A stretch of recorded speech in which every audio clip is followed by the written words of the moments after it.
Joe. Hmm? We haven't ripped off Evil Dead yet. How about we do that shit now? I don't know what you're talking about, Tom. Oh, really? Then I guess you haven't seen the hit motion picture Victor Crowley, aka Not Hatchet 4. You mean the one that rips off Air Force One? Joe, having never seen Air Force One because I just don't get political, I don't know if it did or not. Yeah. So this time it's 10 years later. I don't know how long, 10 years later, you knew but exactly how long. yeah. But the final Asian from the last movie is a notorious celebrity. Some people think he killed all those people in the swamp on his own, but he's here to tell you his true story because he's written a book, Tom, and it's called My Story. The rape of two Corys. And boy, is it a good one. Tell. So, this motherfucker's going on Tyra Banks trying to promote his book, but shit just goes sideways. They say, boy, you killed all those people in the swamp. You a murderer. You need to get out of here. Boo this man. So he leaves the fucking interview, says, this is crazy. I'm out of here. And his handler, agent, manager, old Felicia Ross, she says, I don't want to do an offensive WAP accent, Joe. So I'll let you tell everybody what she says. Um, Oi, we just got this. We just got this offer. You gonna go back in the swamp and you're just gonna get interviewed there. And he's like, this is crazy. There was a killer, but nobody believes that there was this hatchet face killer in the swamp. But old Felicia Ross says, oh, it's for $1 million. It's like, oh, well, I have to now. So he goes up in a small private jet. Him, Tyra Banks, happens to be his ex wife, one of the impractical jokesters. What's her name? Other convention all star lady, Tiffany Sheffield. She's in, I like to call her Tiffany Selfish. And that other guy who's always with Felicia Rose, what's his name? Dan O'Bannon. No, that's the Return of the Living Dead guy. Dan something? Dave Stevens. No, that's the guy from The Guest. Dave Sheridan. Third time's a charm. He's in there acting, and they're all heading to the swamp. Fucking plane crashes, Joe. Fucking plane crashes. Luckily for them, there's a group of three, and there's, hey, let's go to this swamp and make a Victor Crowley movie. So no, there's, no, they're not making a movie, Tom. what are they making? Trailer. Yes, that's, remember when mock trailers were the thing and that's what you do to get money. So these fucking dicks head into the fucking swamp to make a mock trailer, and one of their scenes involves saying some shit from fucking Evil Dead, make a lick a high, make a hiney hole. And then fucking spooky swamp shit happens, and that shit brings Victor Crowley back from the dead.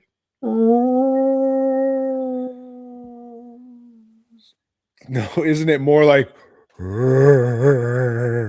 It's, something? there's a Crowley call or something. There is a Crowley call. So from there, you'd think it would just be the same shit, and it's really not, because for some reason or another, they decided not to focus this movie on just all the over the top kills.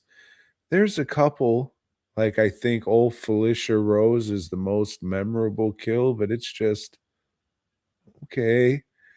For some reason, they said, okay, we're not going to make this a Hatchet movie. Let's try and do like some deep personal drama type shit. It's not a drama. They don't try to do. They try to up on this. There's nobody in it that can deliver the comedy. You know, nobody that can make anything that they have written down. It's not all their fault. The shit's not written funny. You know, you can't deliver either.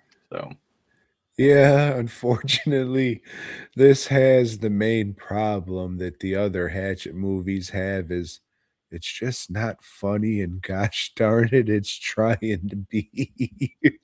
yeah, so they have this airplane set thing that I guess they wanted to take full advantage of because a lot of the movie takes place in there, you know, and that's part of the suspense is they're trapped in there.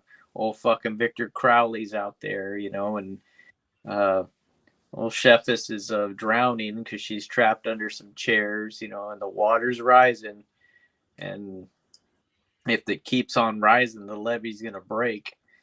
Um, But Joe, she just happens to be pregnant too.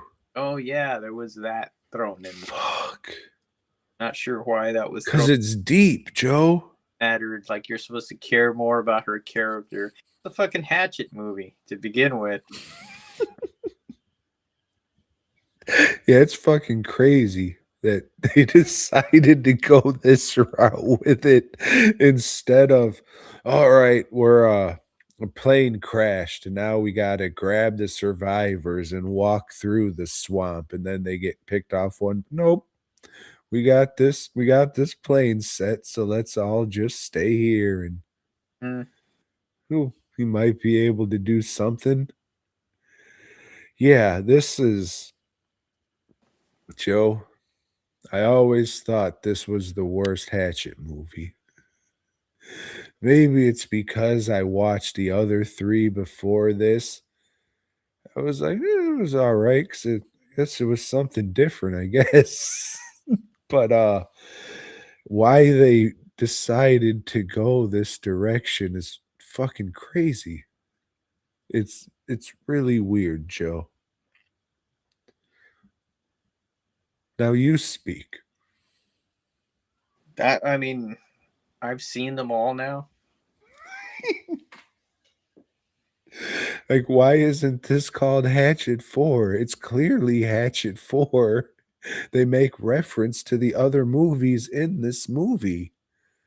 Yeah, Well, Joe, Hatchet 4. they wanted to, reboot the series and breathe new life into it. A little revitalization, huh? Yeah. You know, get the Hatchet Army back interested in it. Yes. Well, it worked because they didn't make another one after this. What? After the post credit scene that they had? Hey, man, I don't want to fucking sound like a dickhead, but, after watching these movies, I was just looking at her eyebrow to see if it was fucking noticeable, and it wasn't, but it was short. So I was just like, all right, great, it's over. But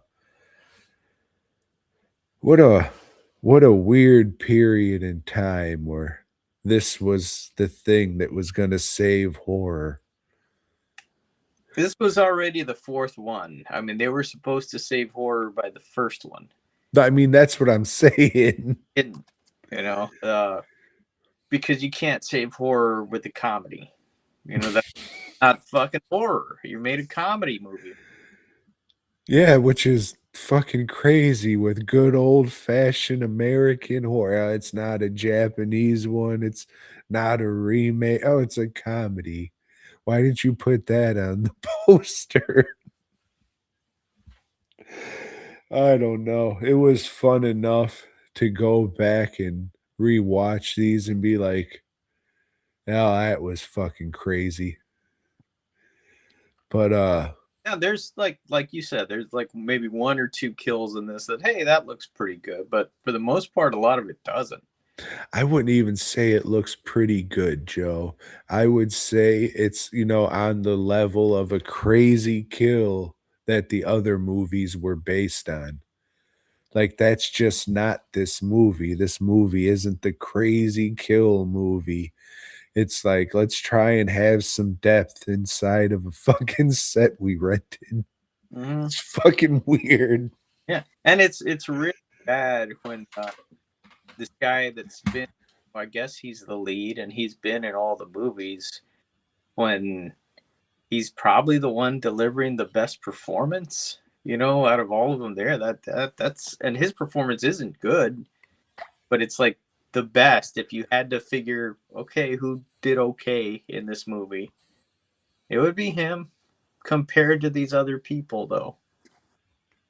Well, what about the couple at the beginning? They're getting married, and then she has all that. It's funny. The snot, though, right? No, Oh, okay.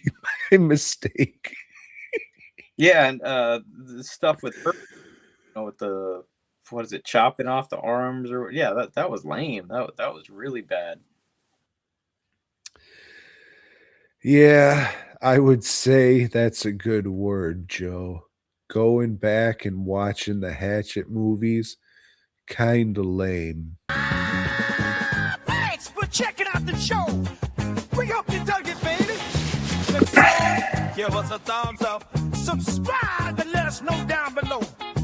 Support Tom and Joe by heading over to dwnproductions.net and fastcustomshirts.com. Until next time, Lord God.